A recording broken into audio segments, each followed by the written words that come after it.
आने वाला था।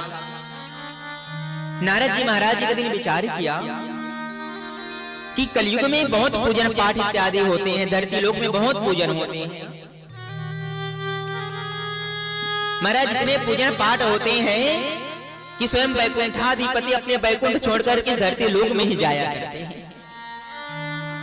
जब देखो तो वैकुंठाधिपति वैकुंठ छोड़ करके पृथ्वी में मिलेंगे। कभी कोई भक्त के घर जाकर के भोजन पाएंगे, तो कभी किसी के घर शयन करेंगे, तो कभी किसी के घर जाकर के खेलेंगे। नारद जी एक दिन पृथ्वी पर आया, विचार किया कि चलो मैं भी जाकर के देखूं कि इस पृथ्वी में है क्या। पृथ्वी आया घूमने के लिए। जैसे महाराज धरती लोक में आया है नारद जी, क्या देखा? मन में विचार करके तो आए थे कि सुंदर महाराज भजन होता होगा, खूब चकाचक भोजन इत्यादि मिलते होंगे नारायण को, इसीलिए वैकुंठ छोड़ करके यहाँ आ जाते हैं। और जैसे ही आकर के देखे, जैसे सोच करके आए थे, अब सब विपरीत हो रहा है, विपरीत दिखाई दे रहे हैं। नारद जी महाराज सर्वप्रथम पुष्कर क्षेत्र में गया। पुष्कर क्षेत्र भगवान ब्रह्मा जी के ही महाराज स्थान है, वह पुष्कर। पुष्कर क्षेत्र में भगवान नारद जी महाराज वहां गए। पुष्कर में देखा कि लोग भक्ति तो कर रहे हैं, लोग मंदिर तो जा रहे हैं। महाराज सन्मुख मंदिर है, खूब लाइन लगे हुए भक्तों की। नारद जी मंदिर में प्रवेश किया।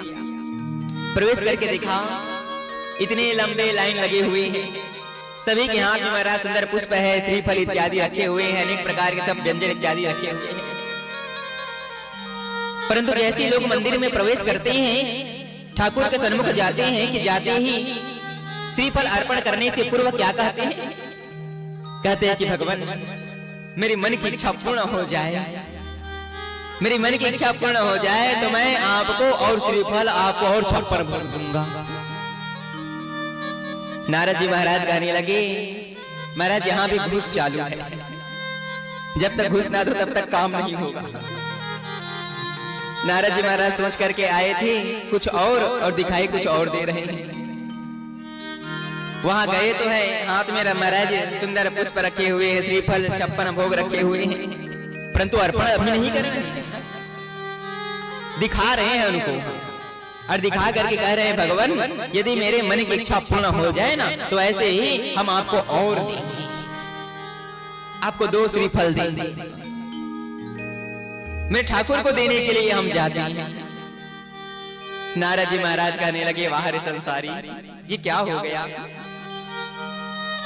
कल तक जो ठाकुर को पाने के लिए लोग भजन किया करते थे, आज वही लोग महाराज ठाकुर को छोड़ करके ठाकुर के पास ही मांगने के लिए जाया करते हैं और उसके ही दिया हुआ है और कहते हैं कि आप हमको देंगे तो हम आपको और देंगे। ठाकुर को भला हम क्या दे सकते हैं? भला कोई कुछ दे पाएगा? नहीं। तन मन धन यह जीवन सब कुछ है तेरा, तेरा तुझको अर्पण क्या लागे मेरा। हमारा अपना यहाँ कुछ नहीं है। नारद जी महाराज पुष्कर छोड़ करके प्रयागराज को आ गया। प्रयागराज को आया, प्रयागराज में देखा कि महाराज वही स्थिति यहाँ भी दर्शन दे रहे हैं। बड़े बड़े तीर्थों में गया, बड़े बड़े मंदिरों में नारद जी महाराज गया। मंदिरों में वह क्या देखा कि आज मंदिरों में भी महाराज वीआईपी पास बन गए हैं। यदि आज आप मंदिर में तीर्थ में भाव लेकर के जाओगे तो आपका दर्शन नहीं होगा, और आप वीआईपी पास लेकर के जाओगे तो 5 मिनट में आपका दर्शन। ये कलयुग की स्थिति है। नारद जी महाराज यही सब भाव देखे खिन्न हो गए, उदास हो गया। वह मैं तो महाराज सोच करके कुछ और आया था कि लोग बड़े भाव से यहाँ भजन करते हैं, बड़े भाव से लोग यहाँ भक्ति करते हैं, इसलिए मेरे ठाकुर अपने वैकुंठ को छोड़ करके यहाँ आए रहते हैं। परंतु अब पता चला कि लोग ठाकुर से प्रीति तब करेंगे जब उनको स्वार्थ रहेगा। स्वार्थ लागी करहूं सब प्रीति, सुर नर मुनि सबकी हरि। बिना स्वार्थ के आज लोग मंदिर भी नहीं जाते हैं। आप लोगों से निवेदन करें कि महाराज कभी मंदिर में जाओ ना तो कभी स्वार्थ ना रखना, निस्वार्थ भाव से आप मंदिर को जाओ, दर्शन करने के लिए जाओ। अच्छा ये बताइए दर्शन करने का भाव क्या है? सच सच बताइएगा, मंदिर कौन कौन दर्शन करने के लिए जाते हैं? हाँ नहीं जाते क्या मंदिर?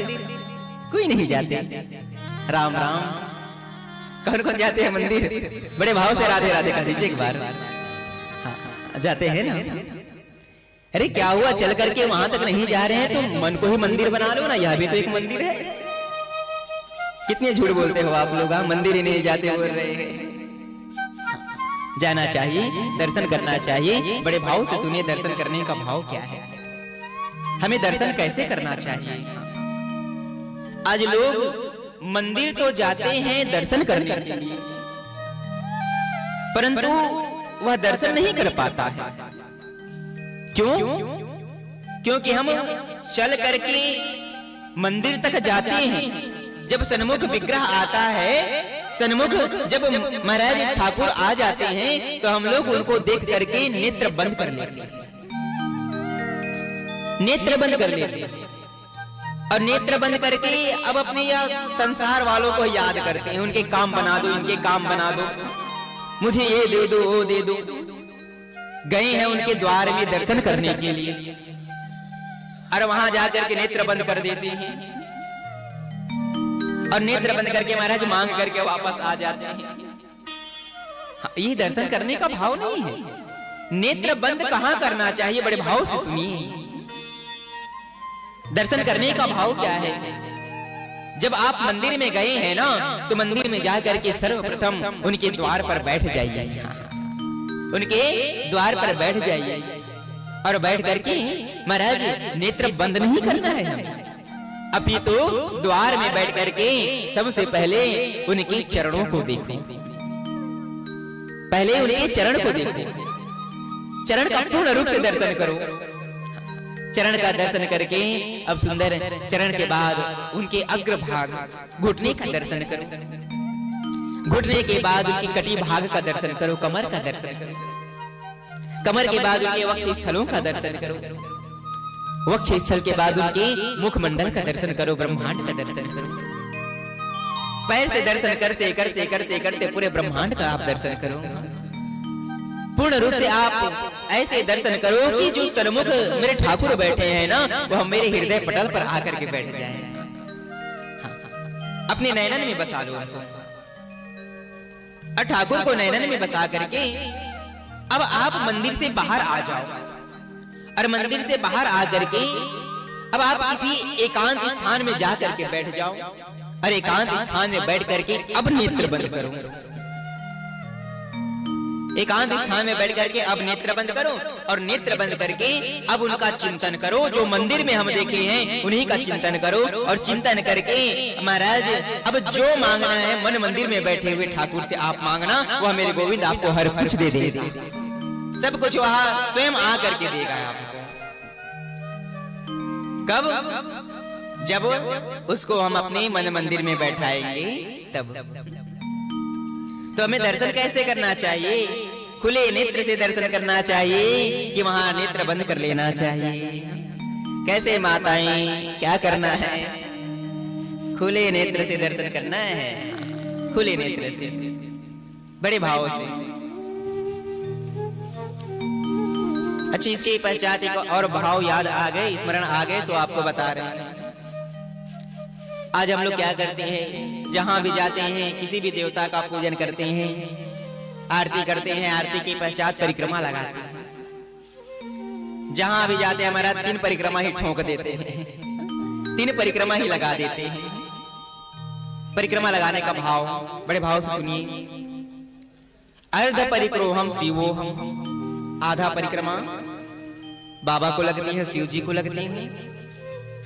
एक परिक्रोहम शक्ति ही, एक परिक्रमा शक्ति की सन्मुख लगती है।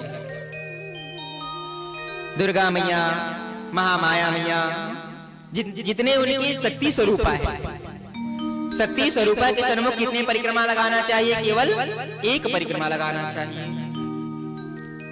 इसके पश्चात गणेश जी महाराज के सन्मुख, गणेश जी महाराज के सन्मुख 3 परिक्रमा लगाना चाहिए। गणेश जी के सन्मुख कितने? 3 परिक्रमा। फिर कहा है कि भगवान राम, भगवान श्री कृष्ण या भगवान नारायण के अनेक अवतारों के सन्मुख 4 परिक्रमा लगाना चाहिए। नारायण के सन्मुख कितने परिक्रमा? 4 परिक्रमा। भगवान सूर्य के सन्मुख 7 परिक्रमा। तो इस प्रकार से परिक्रमा के भाव बताए गए हैं। अब महाराज अभी हम लोग भागवत महापुराण का आश्रय लिए हुए हैं। यहाँ मेरे ठाकुर के कंस स्वरूप आए हुए हैं, स्वयं नारायण स्वरूप आए हुए हैं। तो नारायण के सन्मुख कितने परिक्रमा लगाना है? हाँ, सुनाई नहीं दे रहा है। 4 परिक्रमा। याद रखिएगा, भूलिएगा नहीं। हाँ, बहुत काम आएंगे, क्योंकि देखिए हमारे इस जीवन में बहुत गलतियां होते रहते हैं ना। चलो महाराज, अब अनजाने में जो गलती हुआ है ठाकुर तो उनको क्षमा कर देते हैं। अब जान करके गलती करेंगे तो फिर महाराज इनका कोई टोर नहीं है, इसीलिए हम जानबूझ करके बता देते हैं। यदि आप गलती करोगे तो फिर महाराज फल भी आपको मिलेगा। तब गलती नहीं करना है। 4 परिक्रमा इनके सन्मुख लगाना है। माता के सन्मुख 1 परिक्रमा, शिव जी के सन्मुख आधा परिक्रमा, भगवान सूर्य के सन्मुख 7 परिक्रमा। ये सुंदर परिक्रमा के भाव बताए गए हैं। बंधुओं, नारद जी महाराज आया प्रयागराज, देखा वहां भी मार्ग में देखा कि एक बहुत बड़ा बिल्डिंग बना हुआ है। बिल्डिंग के ऊपर लिखा है त्यागी जी महाराज, लिखा है त्यागी जी महाराज। लोगों से पूछा, भैया ये किनका महल है? बताया त्यागी जी का महल है। यह त्यागी भी कैसा है महाराज? देखो, घर द्वार त्याग दिया, यहाँ इतने बड़े महल बना करके आ गई। तो कलयुग की स्थिति है। त्यागी का अर्थ क्या है? जो सब कुछ त्याग दिया और सब कुछ त्याग करके नाम संकीर्तन करने के लिए जंगल में जाकर के निवास किया, वह त्यागी है। और आज के त्यागी जन घर द्वार त्यागेंगे, बड़े बड़े महल बना करके, बड़े बड़े महाराज सुंदर आश्रम बना करके, डल्ला के गद्दे एसी लगा करके फिर आराम करते हैं, विश्राम करते हैं। ये कलयुग की स्थिति है। नारद जी ने कहा, महाराज नारद जी कहने लगे कि नाम तो त्यागी बताया और महल बना करके रह रहे हैं। फिर कुछ दूर गया, आगे गया, सन्यासी जी का महल मिला। नारद जी महाराज ने कहा, ये किसका महल है? बताया सन्यासी जी का। कहा, ये कैसी स्थिति आ गई है महाराज आज, जो आज लोग घर द्वार त्यागते हैं और यहाँ आकर के बड़े बड़े महल बना करके सुख को भोगते हैं। सुख में ठाकुर नहीं मिलेगा, सुख में भजन नहीं होगा। मैं ठाकुर को पाने के लिए भैया दुख भी पाना पड़ता है, क्योंकि भजन दुख में ही हो सकता है।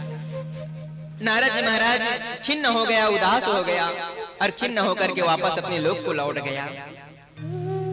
जब नारद जी वापस गए हैं ना भजन करने के लिए, नारद जी महाराज के बड़े भैया सनक, सनंदन, सनातन और सनत कुमार, यह चारों बद्रिका आश्रम जा रहे थे भजन करने के लिए।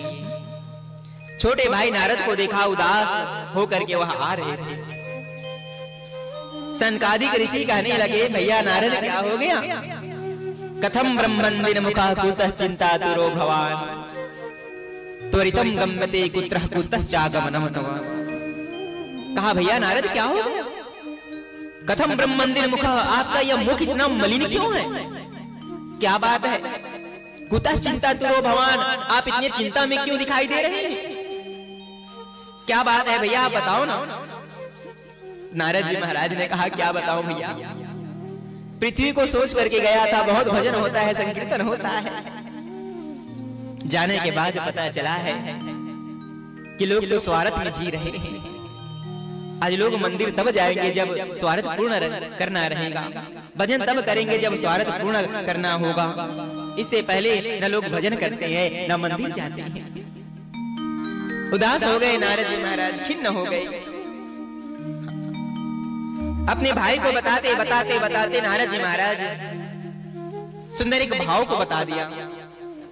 कहा कि भैया मैं तो बड़े बड़े तीर्थों में गया, पुष्कर, प्रयाग, काशी, गोदावरी, कुरुक्षेत्र, श्रीरंग, सेतु बंध इत्यादि बड़े बड़े तीर्थों में गया, परंतु मेरे मन को कहीं शांति नहीं मिली। परंतु घूमते घूमते मैं यमुना के तट पर स्थित एक छोटे से गांव में प्रवेश किया।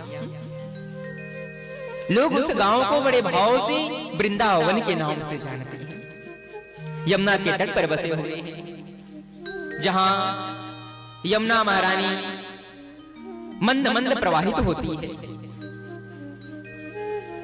देखिए, यमुना महारानी तो जब वह दिल्ली से प्रवाहित होती है, अग्नि कुंड से जब आती है तो तीव्र गति से आती है, और जैसे वृंदावन आती है ना बंधुओं, वह वृंदावन में आकर के मंद मंद प्रवाहित करने लगती है। क्या भाव वृंदावन का! वृंदावन के महाराज वृक्ष भी आज राधे राधे राधे राधे का गुंजायमान करते हैं। वृंदावन के वृक्ष को मरम न जाने कोई, जहां डाल डाल और पात पात श्री राधे राधे, श्री राधे राधे। वही वृंदावन धाम। नारद जी महाराज कहने लगे, मैं जैसे ही ब्रज भूमि में पहुंचा, मैं जैसे ही यमुना के तट पर पहुंचा, यमुना के तट पर एक माता बैठी हुई है। महाराज, और उनकी गोद में दो वृद्ध लेटे हुए, और सैकड़ों गोपियां आकर के उस स्त्री को समझा रही है, सेवा कर रही है। कोई जल पिला रही है, तो कोई पंखा हिला रही है, तो कोई चरण दबा रही है, कोई सांत्वना दे रही है। नारद जी महाराज कहने लगे, वृंदावन में गया तो था, परंतु उस स्थान पर मात्र शक्ति ही दिखाई दिए, तो मैं लज्जित होकर के उस स्थान से दूर जा रहा था, उस स्थान से दूर जा रहा था। वह देवी मुझे देखी, और वह देवी देख करके रोने लगी, और वह रो रो करके मुझे आवाज लगाने लगी, कहने लगी कि हे ब्राह्मण देवता, रुक जाओ, कुछ देर के लिए आप ठहर जाओ।